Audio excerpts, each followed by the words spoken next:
Good evening and welcome back. There's been a lot of popular narrative about what this massive mandate really means.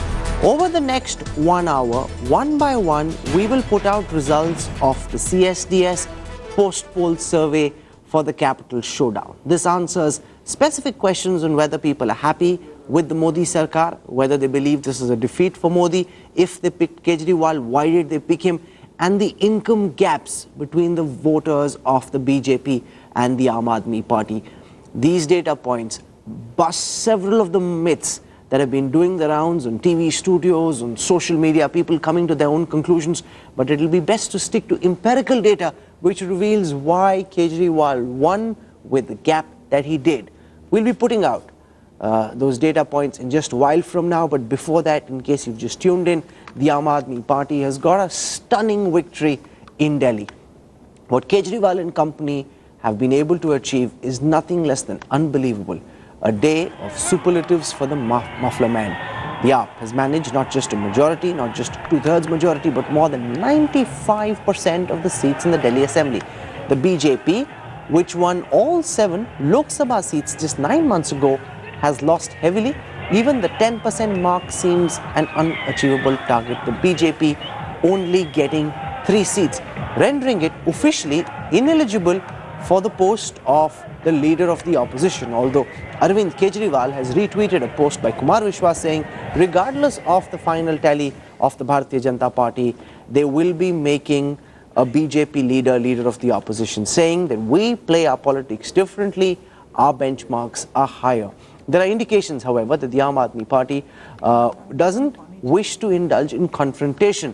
The Prime Minister and the President have been asked to provide a time, and Arvind Kejriwal says he will be meeting the Prime Minister soon and demanding full statehood for Delhi. Let's listen to Arvind Kejriwal, the man of the moment.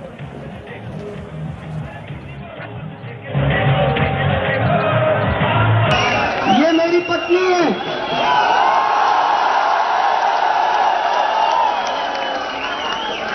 ये कभी भी सामने नहीं आती क्योंकि ये सरकार में काम करती है। एक डर लगा रहता है कि कभी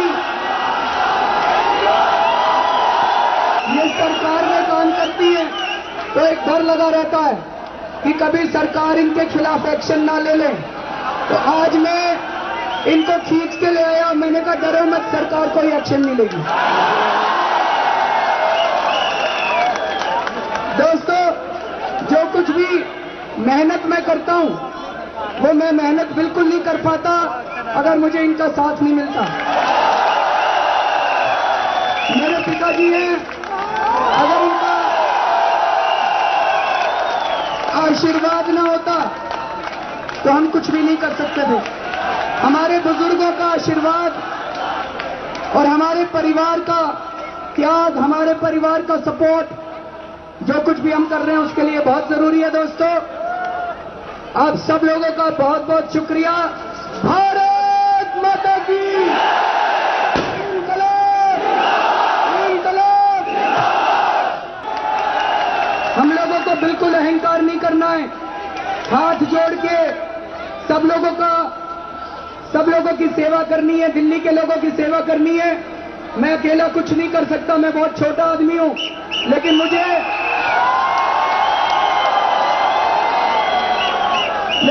जनता पे यकीन है कि दिल्ली की 2 करोड़ जनता के साथ मिलके हम दिल्ली को ऐसा शहर बना सकते हैं जिसके ऊपर गरीब और अमीर दोनों गर्व करेंगे। We've got breaking news coming in now that Mufti Muhammad Saeed has put out a statement. He says BJP should learn from Delhi. The Prime Minister should act against divisive forces. Is the prospective coalition in danger? Remember, Ram Madhav has been insisting that they're just hours away or days away from being able to form a government in Jammu and Kashmir. Now, the probable chief ministerial candidate coming out and saying that the Prime Minister should act against divisive forces. The BJP should learn from its defeat in Delhi. Let's now get you a reaction. And these are images, fabulous images that you're seeing from the Aam Aadmi Party office at Patel Nagar in Delhi. This is the party to be at tonight. Celebrations festivity. These are workers, thousands of them, who've worked relentlessly for the past several months. Never in their wildest dreams would they have imagined that when the votes have been counted, they would end up with 95% of the seats in the new assembly. We will speak a lot about the victor, but what about the vanquished? What does the BJP make of this debacle of unimaginable proportions? This, make no mistake, is Narendra Modi's worst nightmare come true. Let's listen to Union Telecom Minister Ravi Shankar Prasad. People of Delhi chose to move with Mr. Kejriwal. We accept this verdict of people in all humility. Let him govern, do well. Whatever is cooperation needed from Government of India, we shall provide them. I have to say only one thing, that as far as our defeat is concerned, the whole thing is required to be properly considered, introspected, and we are quite capable of taking corrections and also reinforcing our work again. What we'll do now is one by one play out results of the CSDS post-poll survey. And let me just give you a bit of context on why this data is important, because most of the data that you've seen that came in after the votes had been cast was essentially exit poll data. Now, exit pollsters stand outside a polling booth. They speak to people when they're coming out. They speak to a large number of people, but the sample is randomly selected. It's not a scientifically selected sample. What CSDS does is goes to people's houses after they've cast their vote. They construct their sample scientifically. It's chosen proportionate to the number of women, Dalits, Christians, caste, community configurations, which are in keeping with the Indian census, which are in keeping with the population, the voting population as it exists. And this provides the deepest and the best insights into how Delhi has voted. So, one by one, let's play out now the results of the CSDS post-poll data. And the reason we're giving so much significance to this is that these data points really reflect why the BJP lost and who voted for Kejriwal. Let's take the first graphic I want to put up on our screen. Here is vote by economic class. Now remember, there's been a lot of talk in the past few weeks about whether the mandate in Delhi reflects an economic war. Is this a class divide? Here are the CSDS findings. Amongst the urban poor in the national capital, the Bharatiya Janata Party and the Akalis got 25% vote share. The Aam Aadmi Party got 56%. That is 31% more than the BJP. The Congress is at 12. This is about as big a gap as you're going to see in any class configuration. Amongst the lower class, economically, the BJP had 31%, the Aam Aadmi Party 48%. That again is a 17% gap between the BJP and AAP. Now, when we come to the middle class, the moment you're at the middle class, the BJP is at 41, AAP is at 40. The gap is of 1% with the BJP ahead. But what is very interesting to see is the gap between the BJP and the Aam Aadmi Party here is 31. In the lower class, it's 17. As you move up the income pyramid, the gap dimension change. And now in the middle class, 1% advantage for the BJP. The moment you come within the rich, this is where the BJP is on its turf. 46% for the BJP, 38% for the Aam Aadmi Party, 8% gap here among the rich. Now this is deeply worrying. Shaina NC from the Bharatiya Janata Party is joining us. Manisha Priyam, to my mind, the foremost political scientist, researching very carefully on, and she's been speaking the most about this class warfare. Vinod Sharma and my colleague Javed Ansari are with me in the studio. Shaina NC, the party led by a chaiwala in Delhi today, and now this is not exit poll data, this is not opinion poll data, this is how Delhi voted. A 31% gap between the Aam Aadmi Party and the BJP amongst the poorest of the urban poor. The party of an IRS officer seen as the party of the poor, the party of the chaiwala seen as the party of the rich. I don't go by that assessment. Please let me say clearly that we have lost just 1%. No, but this is not an assessment, Shaina. I hope that we will emerge from this denial that has surrounded the BJP for the past week. This is no longer assessment. This is data as the vote was cast. This is not assessment, this is not an exit poll, this is not a pre-poll survey. This is post-poll data. I'm not for 1 minute defying or dismissing your viewpoint, but I am giving you another perspective that yes, this is a mandate of the people. Delhi has voted for a different party. Delhi has voted against the BJP, or for that matter for AAP. But the point is very clear that we need to do a lot of introspecting, which we will do. But the road forward is clearly very bright. So please don't believe for a second that we are to be dismissed as somebody who has lost Delhi and lost all of India. We have won. You aren't answering my question at all, in Haryana, Shaina. in I haven't come to Maharashtra, whether in Jammu Kashmir. you've lost India or whether the Modi wave is over. Those weren't my questions at all, because there could possibly be, Manisha Priyam, a far bigger political aspect at play. We've seen in Latin America, we've seen in Indonesia, amongst the urban poor, new political formations emerge which change the polity of the country. A 31% gap between the party that rules in the center and the challenger. Are we seeing, or are we getting carried away, or are we seeing the first step in that direction? No. I think the BJP, as a party that has had such a massive mandate from the poor all over the country, definitely needs to take this as a question mark, that why is it that they fail with the urban poor? I have myself trailed the national campaigns at the time of the Lok Sabha elections, and in places in central Bihar, in places in eastern UP, in places in Delhi, I have been witness to the fact that Dalits, for example, trusted the BJP then. What is it that happens now that the urban poor wholesale desert the BJP camp? The Dalits who once voted for you in the Lok Sabha elections do not find the party trustworthy for the assembly elections. So these are big question marks. The answers are not easy, even for people like me who've trailed now both the Vidhan Sabhas and the Lok Sabha. The more I think about it, I can't seem to put my finger on any one thing. I mean, was it that the political listening posts amongst the poor of the BJP in Delhi were switched off during the entire Vidhan Sabha elections? How could it be that a party that had positioned itself so well amongst the poor here and elsewhere, in large parts of the plain parts of India, for example, from where you have the maximum number of members of parliament come back, and which we know have the maximum number of poor of the country, you did so well there. That's an important point, because and Vinod how Sharma, do you miss that in the United States, for now? example, the Republicans are perceived as being pro-rich. The Democrats are perceived as being more liberal, more pro-poor. The BJP hasn't had an anti-poor immediately so far. They've never been perceived as the party of the corporates. In some senses they have, but not as deeply as this data now suddenly seems to indicate. First of all, I think that the comparison with the Lok Sabha election and this election is a trifle odious. Because in the Lok Sabha elections, the BJP was pitted against a hugely discredited Congress party.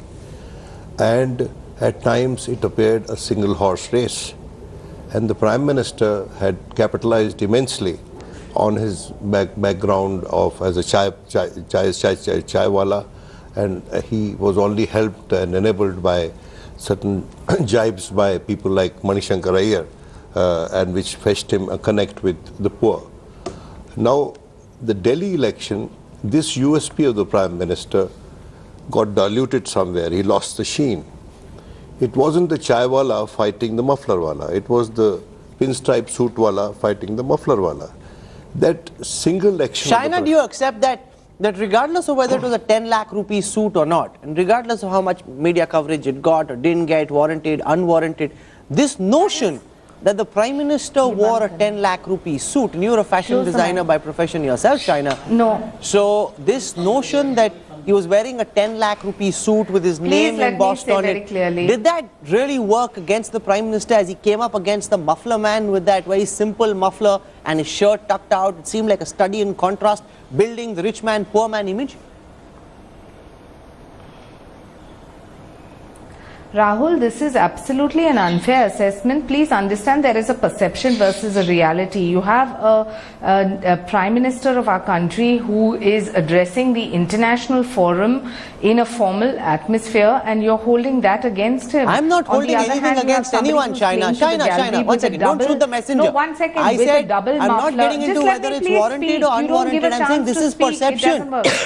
This is perception amongst the voters, Shaina. On the other hand, a simple I'm talking about the voter as well. The voter obviously has identified with somebody who wears double mufflers when even one is not required.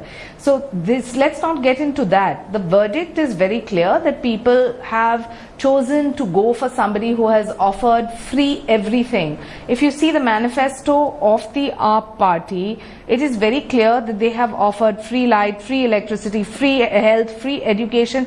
I don't understand how this freebie model is going to sustain. But that apart, today is their day of their moment of glory, and I don't want to take that away from them. The verdict has been for the free stops offered and their whole promise that they will deliver and they want one more chance. Time will tell if this trial and the BJP made promises is going to work, and it made fairly similar promises about water, about electricity, about women's safety, about corruption. Why did the people believe the promises said that everything of the is Aam free. Aadmi No Party revenue and model reject the can promises sustain, made by Rahul. the BJP? No We'll ask revenue China model. that question, and I'll also put out more data points that explain why Delhi, in such incredibly large numbers, picked Modi over Kiran Bedi. That when we come back on this special analysis, the voter preferences as per the economic class. Let's now look at voter preferences as per locality. And this again throws up some very fascinating numbers, because remember, in the previous elections in 2013, in the rural and outer parts of Delhi, the BJP had done incredibly well. The Aam Aadmi Party hadn't even been able to open its account. Now, however, the situation changes completely. Let's take the rural pockets of Delhi first, where the Aam Aadmi Party now has a 13% gap over the BJP. AAP is at 47, the BJP at 34. In the DDA localities, the LIG localities, where there's a predominance of government employees, the Aam Aadmi Party has a 15% gap over the BJP, a 15% gap over the BJP among generally government employees. They're not all government employees, but amongst mostly government employees. In the slums, do the maths here, a 30% gap over the BJP in the slums of Delhi, a 30% gap. In the posh areas of Delhi, however, it reverses. Here the Aam Aadmi Party is 8% behind the BJP, but remember, it doesn't crash in the way that it does, say, in the slums. It's just 8% behind. They're still giving a fight. Also in the less developed localities, 1% ahead of the BJP. So where the BJP is close, the gap is very narrow, and where the BJP lags, Manisha Priyam, huge gap between the BJP and AAP. No, I think this data is brilliant for two reasons. First, that it just confirms slide number 1 on the income category and vote shares. Second, the most unexpected piece of data, that in rural, where you not just have the urban poor, but also some of the most important land holding in Delhi is in the rural areas. And there's a big land acquisition bill, which is currently in the form of an ordinance. But the land use change scams happen in these areas. And there people have swing towards to the AAP. Kejriwal. And you take a very quick think break. these are the hidden Salman stories of this Soz is also election. joining us. Because remember, in 2013, in December, Rahul Gandhi had said, I will change the Congress party in a way that you can't even fathom. Well, he's been able to do that. And I'll ask Salman Soz that question.